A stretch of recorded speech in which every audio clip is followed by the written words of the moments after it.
Dice así la palabra del Señor: y el humo de su tormento sube por los siglos de los siglos, y no tienen reposo de día ni de noche los que adoran a la bestia y a su imagen, ni nadie que reciba la marca de su nombre. Ahora ustedes, hermanos.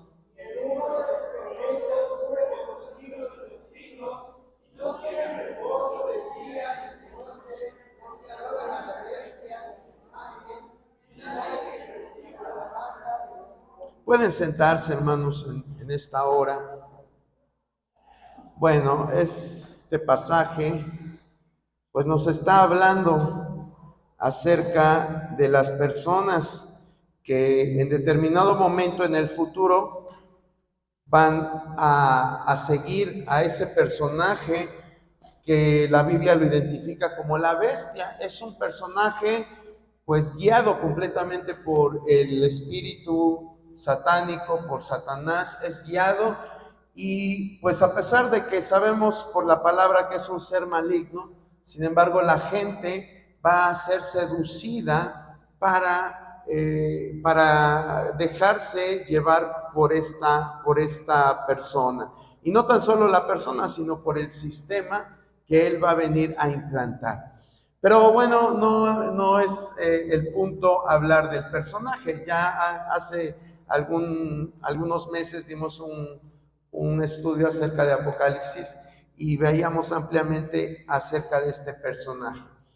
Lo que me interesa ahorita es que veamos son las consecuencias que trae para nuestra vida el seguir el camino equivocado, las consecuencias que trae desobedecer a la palabra de Dios, las consecuencias que trae no adaptarnos a los propósitos de Dios en nuestra vida. Eso es lo que en esta hora quiero resaltar. La palabra de Dios dice que Él no quiere que nadie perezca, sino que todos procedan al arrepentimiento.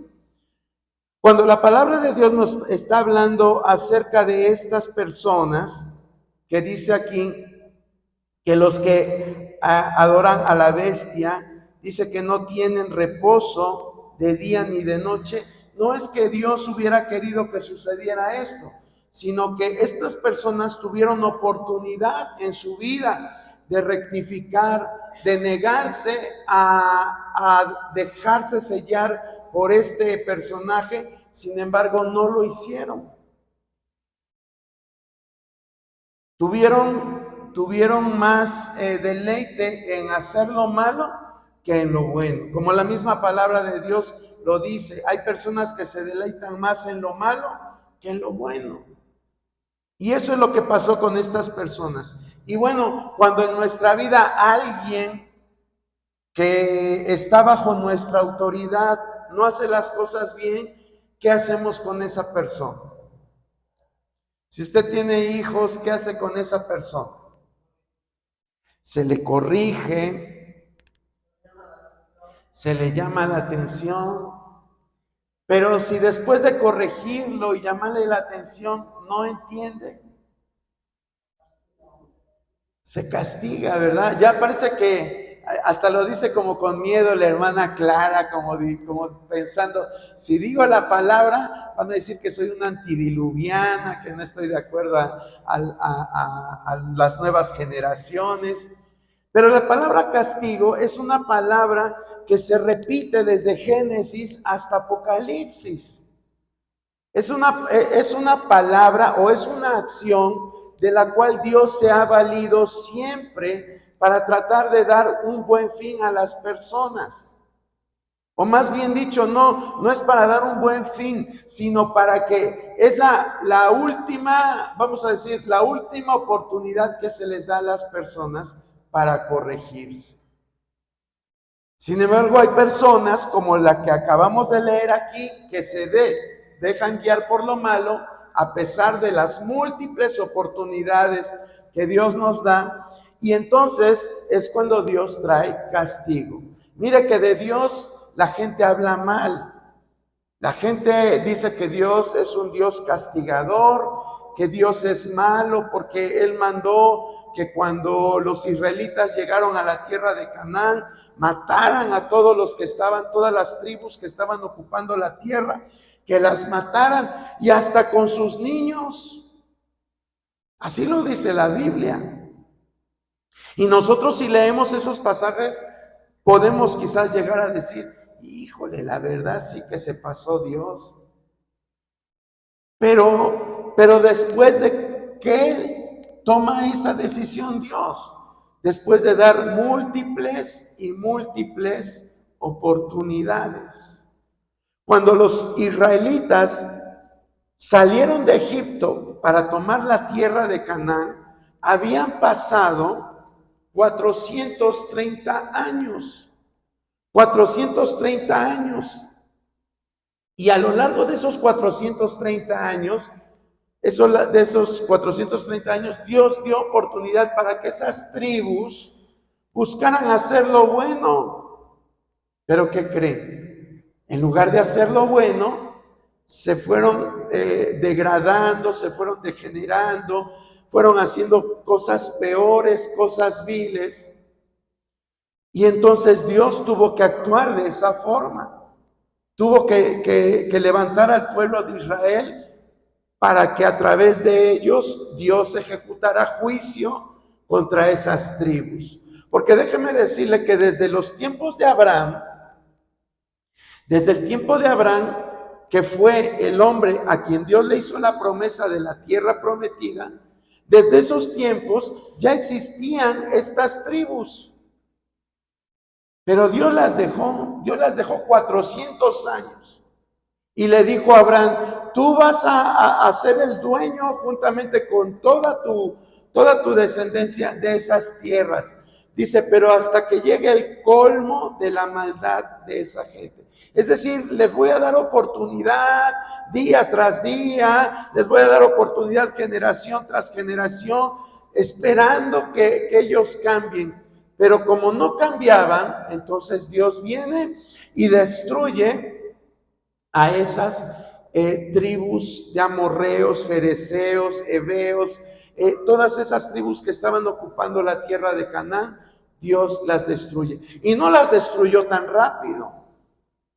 No las destruyó tan rápido. Fue poco a poco Dios haciendo la limpieza de esa tierra. Pero la gente nunca estuvo dispuesta a cambiar. ¿Por qué? Porque amaban más las tinieblas que la luz. Y qué triste es que pase esto con las personas. Qué triste es que usted un día diga, hoy voy a hacer labor evangelística. Y agarre usted quizás algunos tratados evangelísticos y se salga y los ande repartiendo en la calle. Y qué triste es que cuando usted llega con una persona y le dice, Dios te ama, Dios quiere que tu vida sea salva, Dios quiere salvarte del castigo, esas personas dicen, a mí no me interesa eso, a mí no me interesa eso. O sea, se les está mostrando el camino de salvación, pero la gente dice, a mí no me interesa eso. Y usted sabe que así es, así pasa. Si usted el día de mañana dice, voy a entregar 10 tratados evangelísticos o lo que comúnmente llamamos folletos, usted va y los entrega, créame que la mayor parte de la gente va a ser indiferente al tríptico. Y si usted se lo entregó a una persona, se va y regresa, quizás por ahí encuentre tirado el tríptico. Por ahí lo va a encontrar tirado, porque no les interesa. Hoy más que nunca la gente está más al pendiente de las cosas materiales que de las cosas espirituales. Ya las nuevas generaciones ya no creen en Dios. Los sistemas educativos están diseñados para que ya la gente viva complaciéndose a sí misma. ¿Por qué voy a complacer a un Dios que no lo veo? ¿Por qué voy a complacer a un Dios que no existe?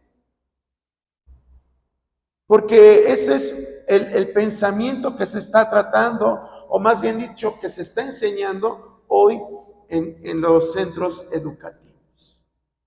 A que la gente ya no tenga temor de Dios. Pero Dios no cambia. Aunque la gente cambie su forma de pensar, Dios no cambia. Y el sistema que Él implantó desde los primeros hombres sobre la tierra sigue implantando. Y el sistema dice, el sistema espiritual dice que la paga del pecado es muerte. La paga del pecado es muerte. Pero tome en cuenta esto, cuando a usted le digan, es que Dios es malo, Dios destruye, Dios quiere imponer sus leyes a la fuerza. No, no es eso. Cuando nosotros encontramos actos de juicio, de castigo, es porque la maldad ha llegado a su límite. Y de eso vamos a hablar ahora. Vamos a hablar acerca del castigo de los impíos. Así le puse a esta breve enseñanza. El castigo de los impíos. Y vamos a ver que desde la época de los patriarcas ya se hablaba del castigo. ¿Cuál es la época de los patriarcas?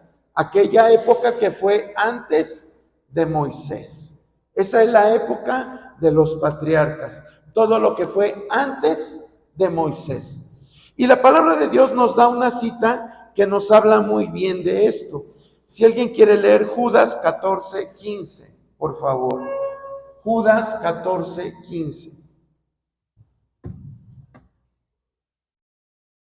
Estos también profetizó Enoc, séptimo desde Adán, diciendo: He aquí vino el Señor por sus altas decenas de millares, para hacer juicio contra todos y dejar convictos a todos los impíos de todas sus obras impías que han hecho impíamente, y de todas las cosas duras que los pecadores impíos han hablado contra él.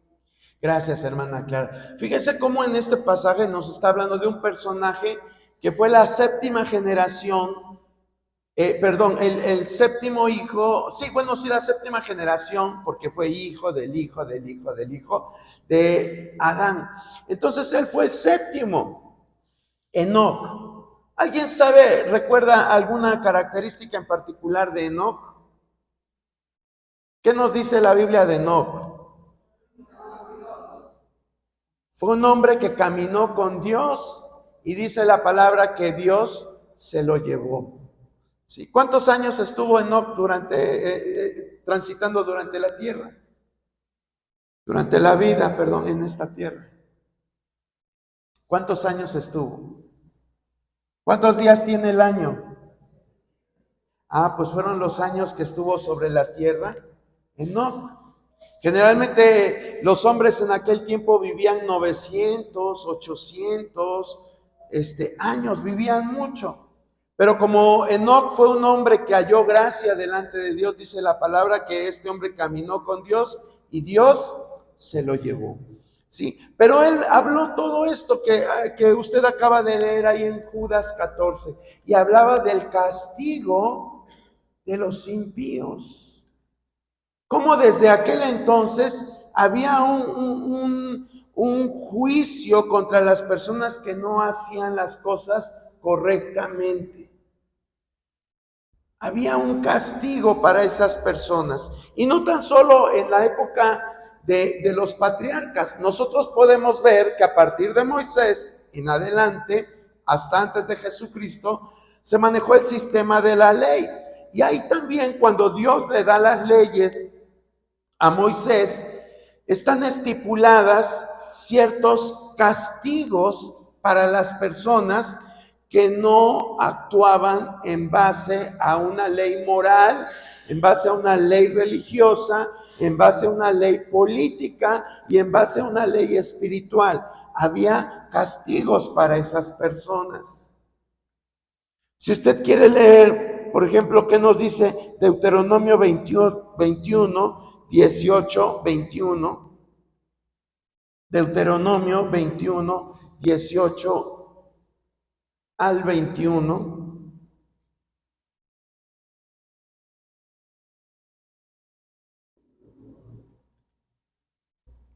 Si alguno tuviera un hijo más y rebelde, que no obedezca a la voz de su padre ni a la voz de su madre, y habiéndole castigado no les obedeciere, entonces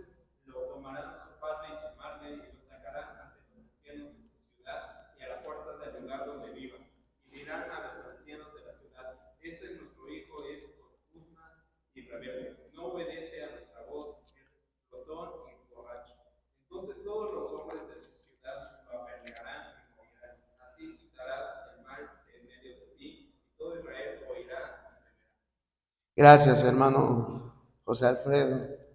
Hasta te atoraste, ¿verdad? Pensando, identificándote con el contumaz. No es cierto, no es cierto. No, no, no. Pero aquí estamos viendo un ejemplo muy, dijéramos, que radical, ¿no? O sea, cómo los padres iban a hacer esto, iban a cumplir esta ley. ¿Qué piensa usted? ¿Cree que haya habido padres que lo hayan obedecido o se hayan brincado esa porción de la ley? ¿Qué haría usted si viviera en aquel entonces, hermano?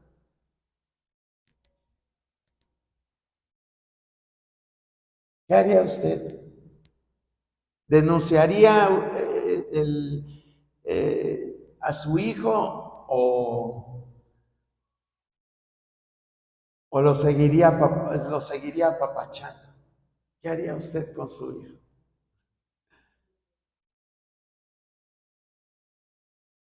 Dice, mejor me callo, ¿verdad? Es realmente duro. Es algo difícil, era difícil. Pero, y leyendo estas porciones podríamos pensar, híjole, si está bien pesado esto. ¿Cómo voy a dejar que a mi hijo lo apedreen, le hagan estas cosas? Pero dése cuenta que este hijo dice que era glotón y borracho. Quiere decir que ya no era un niño, ¿sí? Ya no era un niño, ya era un hombre. Una persona pues con capacidad de entender. No se está refiriendo a que su niño de 5, 6, 7 años lo llevaran y todos lo apedrearan. No, era ya una persona que se le había dado oportunidades, hermano. Era una persona que ya se le había hablado, porque ahí mismo dice que los padres, que no obedecía a los padres, sí, sino que era una persona persistente en la rebeldía. Y entonces Dios determina, dice, para que esta persona no siga haciendo cosas que no son agradables, entonces tienen que hacer eso. ¿Qué hace una persona? Bueno, aquí dice borracho. ¿Qué hace una persona que está en estado de ebriedad? Usted va a decir, pues se duerme. Bueno, de los males el menor es que se duerma. Pero si te duermes, te fuiste a embriagar y llegas a tu trabajo, todavía con efectos del alcohol y tienes que hacer cosas delicadas en tu trabajo, ¿crees que las vas a poder realizar? Pues obviamente que no. A lo mejor tienes que hacer un escrito y en lugar de poner una palabra, pones otra cosa. O ya en el mejor de los casos te quedas dormido. Pero si el jefe o el patrón está esperando que tú le des ese documento en 15 minutos, ¿qué va a pasar? Retrasa las cosas. Ahora, en el peor de los casos, ese borracho llega a su casa y ¿qué es lo que pasa generalmente en los hogares de las personas que son adictas al alcohol?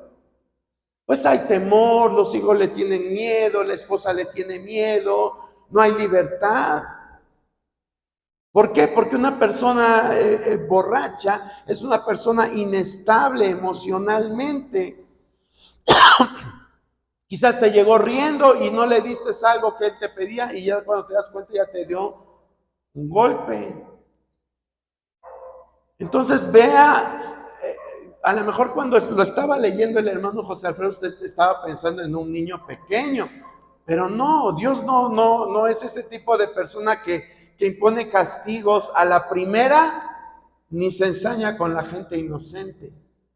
No, aquí ya nos dice que da a entender que es una persona adulta que se le ha hablado hasta el cansancio y no entiende. Y entonces, ¿qué viene? El castigo. Pero mire, lo importante de esto es el resultado que había con el castigo, el resultado que había con el castigo.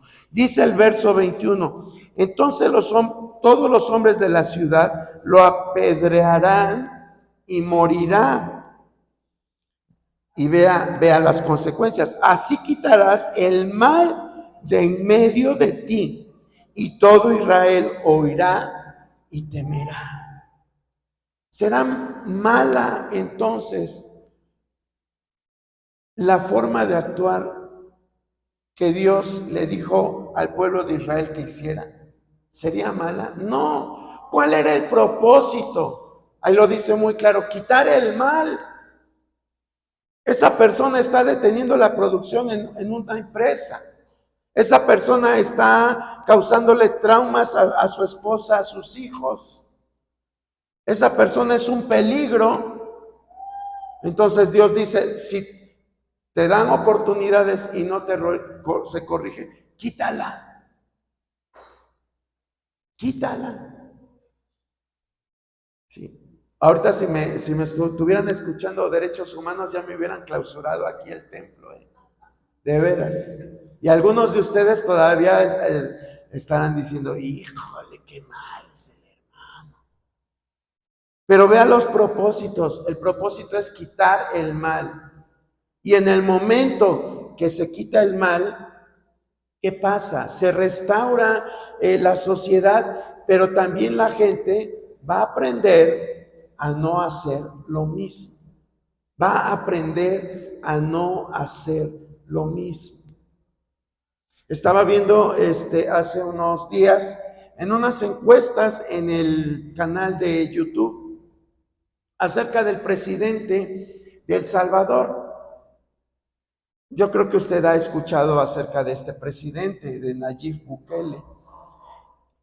Y preguntaban en la encuesta, ¿usted apoyaría que este hombre continuara, fuera reelecto para otro periodo a cargo de la presidencia de El Salvador? Esa era la pregunta. No sé si yo le pregunto a usted ahorita, ¿qué piensa del sistema de este hombre? Que bueno, no, el propósito de la plática no es hablar de política, pero lo que él está haciendo es algo muy radical. Sí, sabe usted lo que hace, ¿verdad? El Salvador estaba con un índice altísimo de delincuencia. Entonces él tomó medidas radicales de andar encerrando a todos esos grupos delictivos y ahorita las cárceles están llenas, pero la gente puede ya ir a los parques, ir a lugares recreativos. La misma gente dice que se siente más segura. Claro, va a haber gente que no le parezca, pero en sí la gran mayoría apoya al presidente.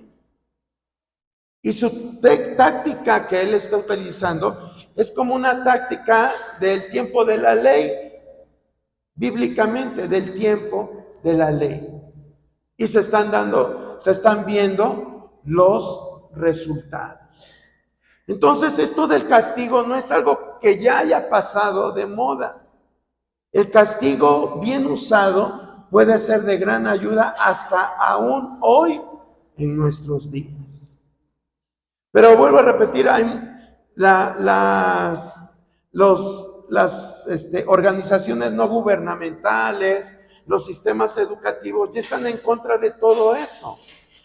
Dicen que los castigos ya no se deben de emplear, ya no se deben de usar. Claro, a la primera no, pero si después de un tiempo no hay efectos, aquí nosotros vemos que sí da buen resultado. Y tan solo eso es un ejemplo, porque hay más castigo para los adúlteros, para muchos casos de inmoralidad.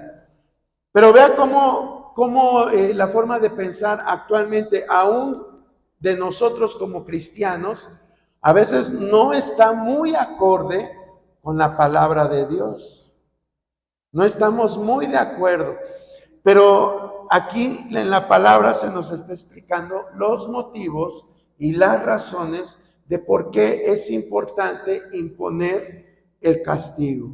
Bueno, vamos a seguir viendo viendo en qué más partes de la Biblia nos habla del castigo. Entonces vemos que los patriarcas hablaron del castigo, vemos que en la ley de Moisés se habló del castigo, vamos a ver que en los profetas también se habla de castigo. ¿Qué dice Isaías 5, 13 y 14? Isaías 5, 13 y 14.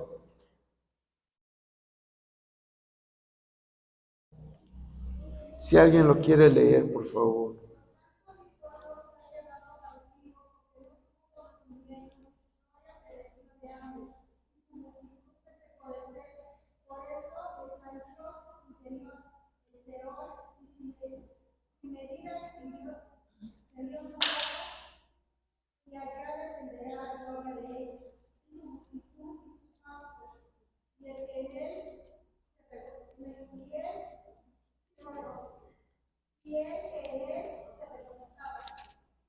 Gracias, hermana Emma. Aquí nosotros estamos viendo ya ahora en el tiempo de los profetas, que bueno, también es parte de la ley, pero que es otra sección de la palabra de Dios, los libros proféticos.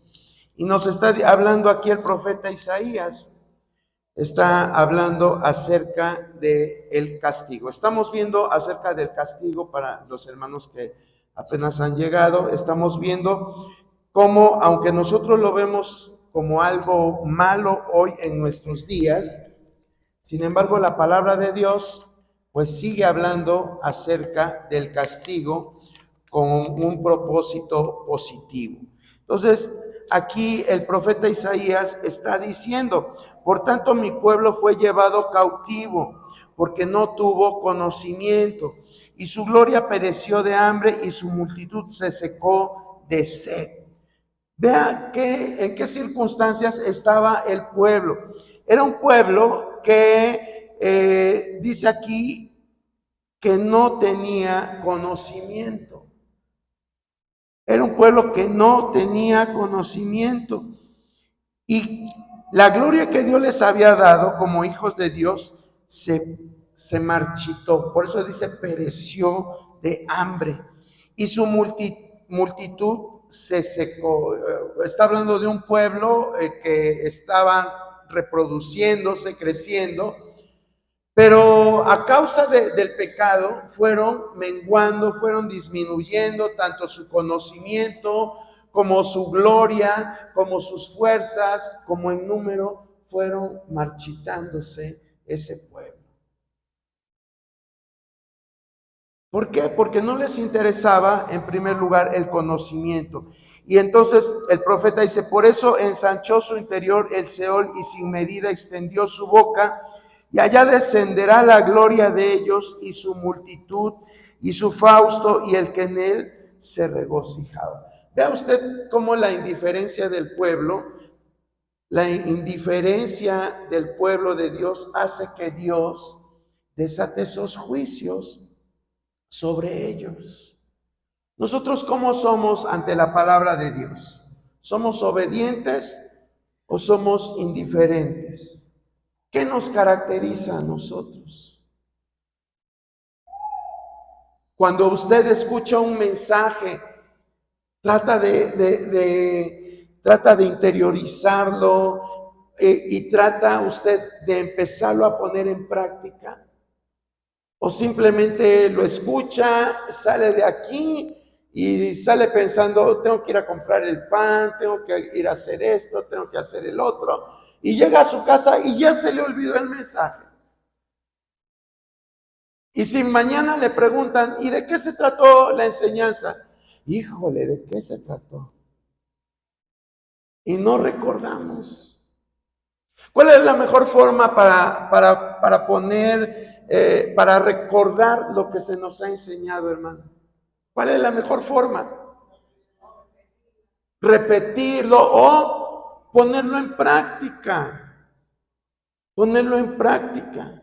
Si no lo ponemos en práctica, pues se nos olvida.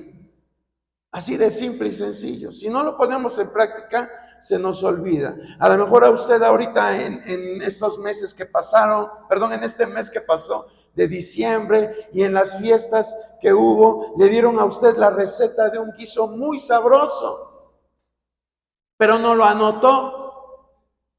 Y después dice usted, pues me quedé ya sin dinero, ya me acabé el aguinaldo, ya no tengo para los ingredientes. O sea, no lo anota. No, se le acaba el dinero y no tiene para los ingredientes. Y luego dentro de un mes dice, ay, me dieron la receta de este guiso. ¿Pero qué creen? Ya se me olvidó. Ya se me olvidó. Se olvidan las cosas. Si usted escucha aquí la palabra y no la pone en práctica, pues de nada le sirve a usted. Simplemente, como dicen las personas, venimos nada más a calentar el lugar. Venimos a calentar el lugar. Y eso Dios no quiere. Dios nos habla a través de su palabra. Me habla a mí, le habla a usted. ¿Con el propósito qué? De que la pongamos en práctica. Dice la misma palabra, Él no quiere oidores olvidadizos. Él quiere hacedores y no tan solo oidores de la palabra. Entonces, enseguida que usted escuche una palabra, empiece a practicarla, a ponerla en práctica. Si hablamos del perdón, pues voy a perdonar a los que me ofenden. Si hablan del rencor y las rencillas, pues también voy a perdonar. Si me hablan de sujeción, pues voy a ser sujeto o sujeta. Si me hablan del tema que sea, usted lo puede poner en práctica. Pero depende de usted. Este pueblo dice muy claramente, dice, por tanto mi pueblo fue llevado cautivo porque no tuvo ¿qué? Conocimiento. No tuvieron conocimiento. No supieron cómo aplicar las cosas. Y si no sabemos aplicar las cosas, pues vamos a tener muchos tropiezos en nuestra vida. Lo importante es que empecemos a aplicar, aplicar, aplicar. ¿Qué es lo que hacemos muchas veces cuando estamos en una reunión? Escuchamos algo y le decimos al que está junto, ahí te habla, ¿verdad? Sabemos que la persona quizás que está junto, pues le puede dar una aplicación, pero ¿y qué de ti? ¿Qué de mí? Jesús dijo, miras la paja que está en el ojo ajeno y no ves la bigota que tienes en el tuyo, ¿verdad? Entonces, Dios quiere que empecemos a tener ese conocimiento, esa práctica, para no ser castigados. Eso es lo que le faltó al pueblo de Israel. Les faltó conocimiento, les faltó cómo aplicarlo, les faltó hacerlo, ponerlo en práctica. ¿Por qué? Porque se les olvidó. Se les olvidó. Y Dios no quiere eso, porque eso trae castigo. Vamos a ver otra cita. Seguimos hablando del castigo. Ya vimos el castigo en los primeros hombres, el castigo en la etapa de Moisés, el castigo con los profetas. Y bueno, ¿qué dice Jesús acerca del castigo? Mateo 25, 24 y 30. Mateo 25, 24 y 30.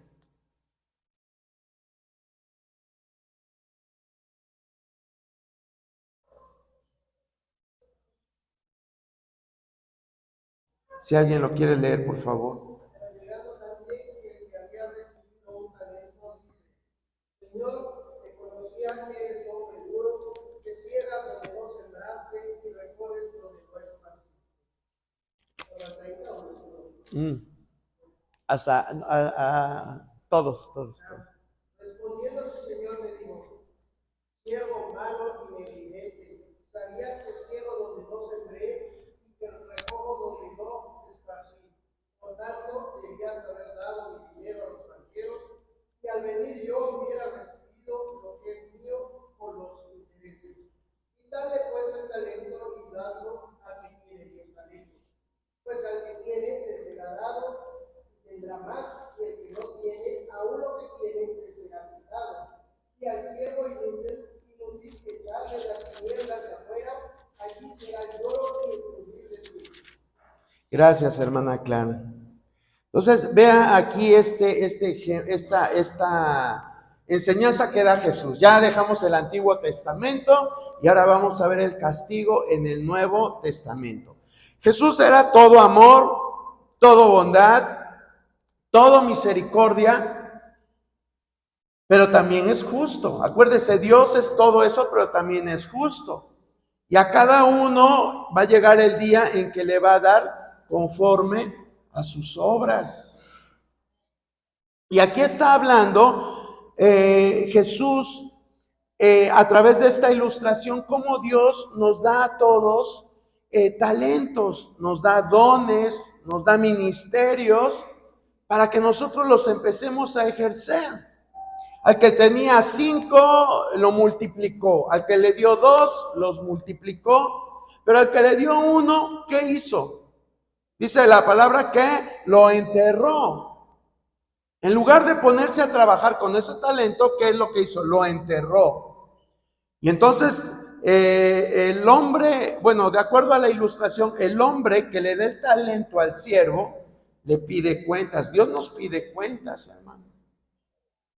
¿A cuántos les gusta trabajar sin dar cuentas? Eso no es de Dios. Rendir cuentas es algo bien bíblico. Por eso es que Dios establece autoridades. Pero bueno, ese es otro tema. Lo cierto es que el hombre que da los talentos a sus siervos, un día le pide cuentas al que le dio nada más un talento. Y dice, ¿qué hiciste con el talento que te di?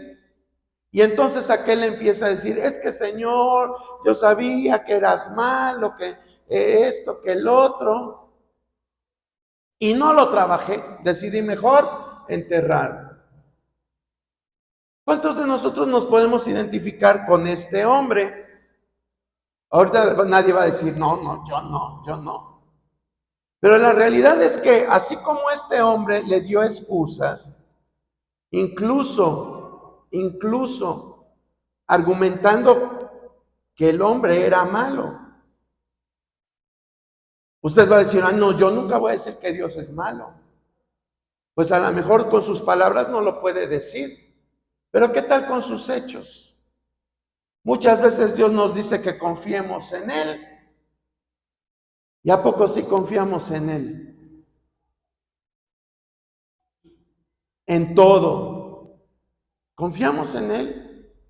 Lees una porción de la palabra y dices, yo creo esta porción, aunque mi mente me diga que no, aunque la gente me diga que el sistema dice otra cosa, pero yo le creo a Dios.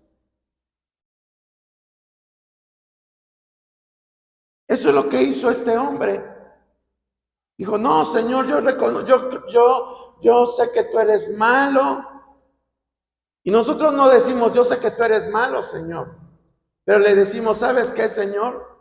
Realmente yo no creo que eso aplique a mi vida. Yo creo que eso no va conmigo, Señor. Yo creo que esa forma de pensar fue contigo y Noé, o contigo y Moisés, pero en nuestros tiempos ya no, Señor. Yo creo que ya no.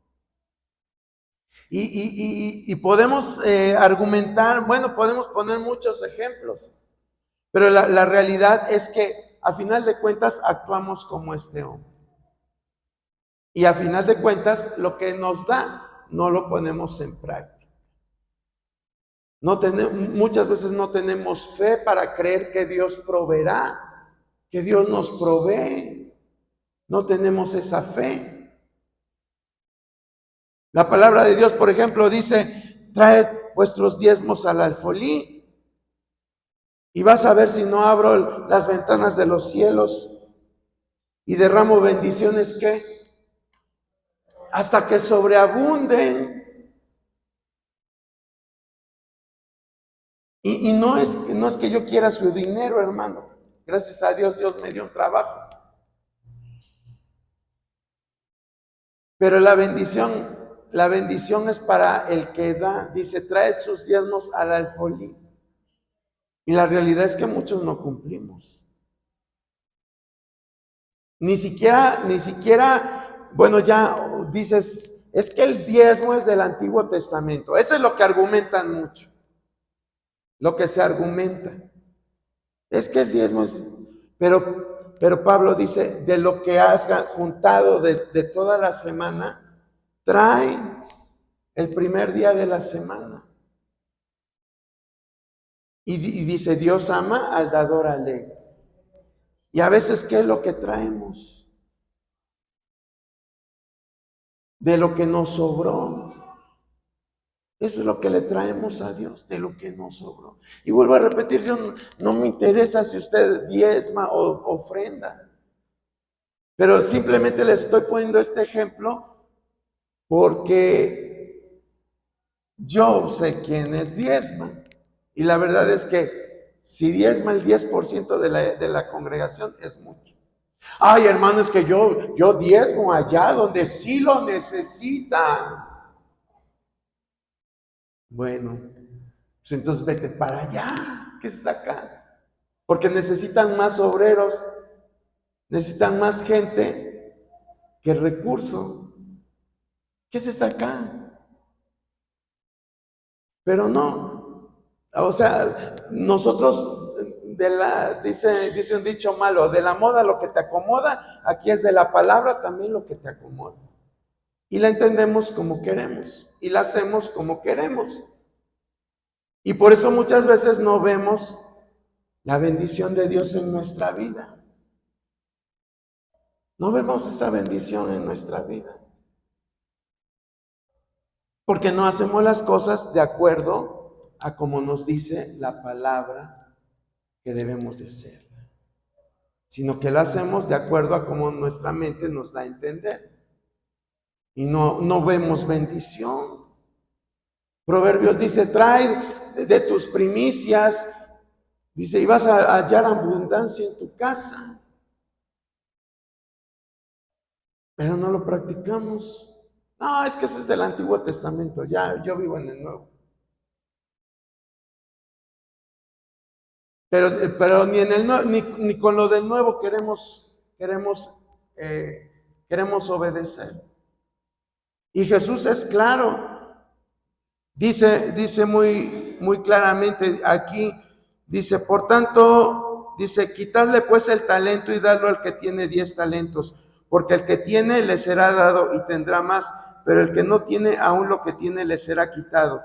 Y al siervo inútil echarle en las tinieblas de afuera, allí será el lloro y el crujir de dientes. Ah, no, hermano, porque yo ya soy salvo, ya me bauticé. Tengo 80 años de asistir a la iglesia. Ya me voy a ir con todo y zapatos a la iglesia. Pues no sé en qué parte de la Biblia dice eso, porque aquí no dice eso. La Biblia dice que los que obedientes son los que van a ir a su presencia. Los que van a estar con él, a los que le va a decir, buen siervo fiel, en lo poco fuiste fiel y en lo mucho te pondré. Pero los que no, dice, y al siervo inútil, echarle en las tinieblas de afuera, y allí será el lloro y el crujir de dientes. A mí me llama la atención que estamos viendo el castigo para la gente mala, pero vea cómo desde que leímos la segunda cita en Deuteronomio, ya no se está refiriendo a la gente de afuera, se está refiriendo a la gente de dentro del pueblo, porque las leyes de Moisés eran para los judíos. La palabra que Dios le daba a los profetas era para el pueblo judío. Lo que Jesús está diciendo aquí es sobre el pueblo judío. Y también le podemos dar aplicación a la iglesia, porque esta parábola en más de una ocasión se ha aplicado a la iglesia. Entonces, ¿qué nos hace pensar que aunque aunque desobedezcamos la palabra de Dios, vamos a librarnos del castigo. ¿Qué nos hace pensar eso? Que porque eres cuate del pastor o cuate del director de la asociación, te vas a salvar. No.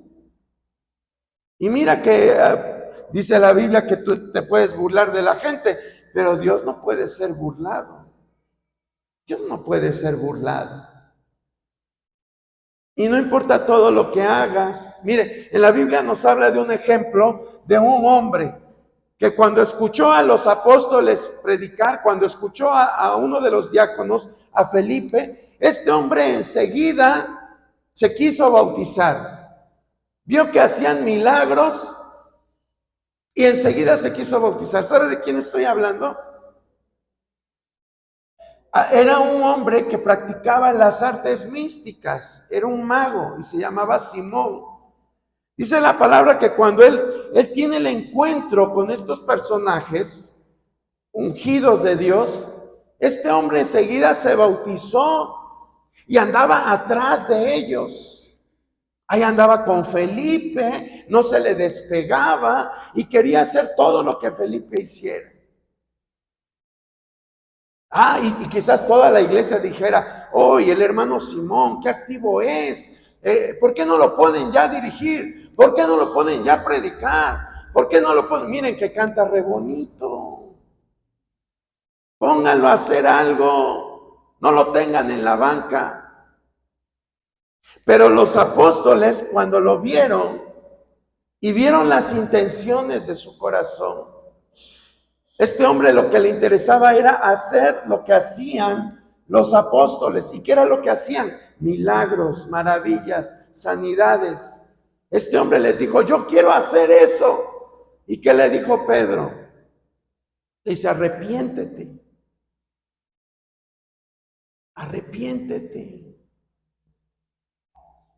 Era una persona que estaba bien activa, era nuevecito y andaba que quería hacer de todo. Pero su corazón no era sincero. A lo mejor tú ya no estás tan nuevo en la congregación. Ya no estás tan nuevo o tan nueva. Pero a lo mejor todavía no has tomado el evangelio con la seriedad que se debe. Y no significa que tengas que andar con cara de general, ¿eh? Más bien, yo creo que cuando andamos con cara de general es que no hemos entendido el evangelio. Porque dice la palabra que el evangelio se trata de gozo, de justicia y de paz. ¿Sí? Los amargados deben de estar afuera. Y acá debe estar la gente gozosa, alegre. ¿Amén o no amén? ¿Verdad? Bueno, entonces vemos que estas personas recibieron castigo, aunque estuvieron en contacto con lo espiritual. En la parábola de los talentos está hablando de gente del pueblo de Dios. Al final del capítulo, en el 25:46 dice, e irán estos al castigo eterno y los justos a la vida eterna. ¿Sí? Bueno, ya les hablé mucho de castigo. Ya para terminar, Segunda de Tesalonicenses 1:8-9, ¿qué nos dice? Segunda de Tesalonicenses 1:8-9.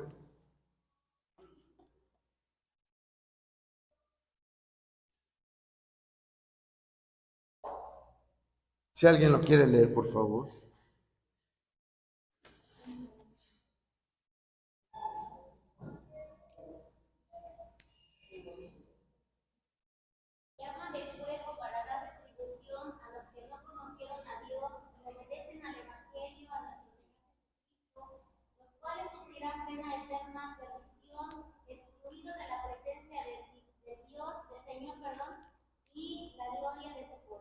Gracias, hermana Cari. Vea usted que ahora los seguidores de Jesús también hablan acerca de un castigo para las personas que no obedecen, para la gente impía. Recuerda que era una gente impía. Hace unos jueves hablamos de impiedad y dábamos la definición de lo que era la impiedad. ¿Recuerda que dijimos que era la impiedad?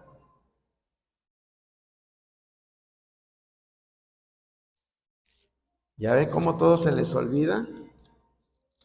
¿Eh?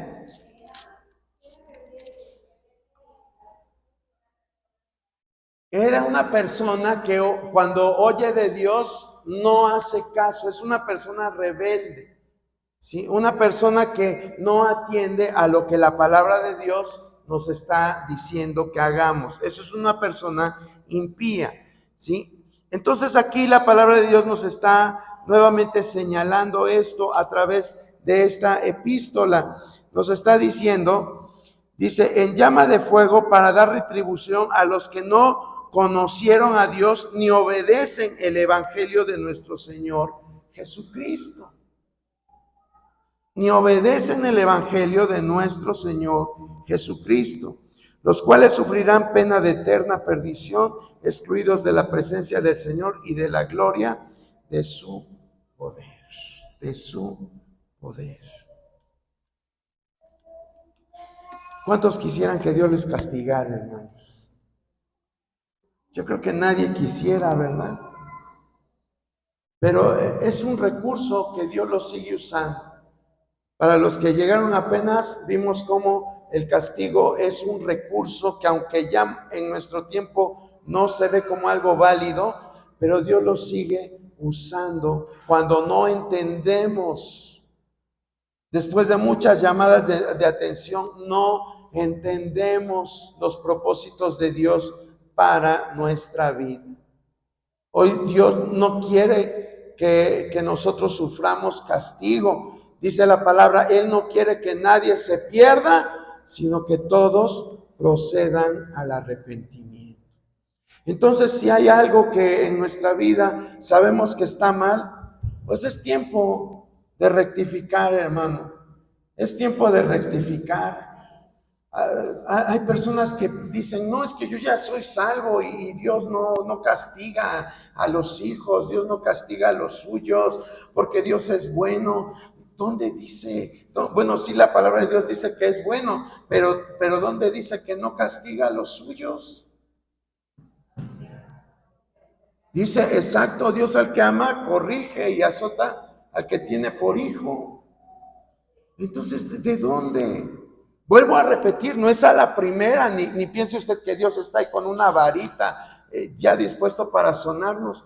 Pero si no entendemos, Él nos llama. Primero lo hace con cuerdas de amor, ¿verdad? Una vez, 2 veces, 1000 veces. ¿A cuántos Dios no nos ha tratado con amor? Nos ha acercado a Él con amor. Yo soy uno de los primeros. Después de tanta necedad, Dios me acercó a Él. Pero cuando rebasamos ese límite de Dios, es cuando entonces vienen los castigos. Y qué difícil es, hermano, los castigos de Dios. Qué difícil es los castigos que Dios muchas veces pone en nuestra vida. Ponte de pie. Y si sabemos